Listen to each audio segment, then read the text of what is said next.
మార్చెను, కఠినులను వెలిగించెను, ప్రేమించు వారిగా చేసెను. దొంగలను దూషకులను వెలిగించెను, అవివేకులను అజ్ఞానులను వెలిగించెను.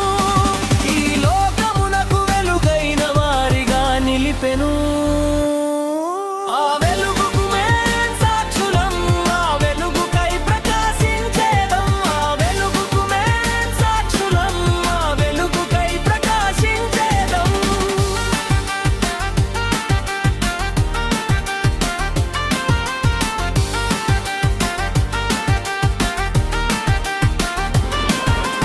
నిజమైన వెలుగుండెను, లోకమునకు వచ్చెను, ప్రతి మనసును వెలిగించెను, మనిషిగా మార్చెను.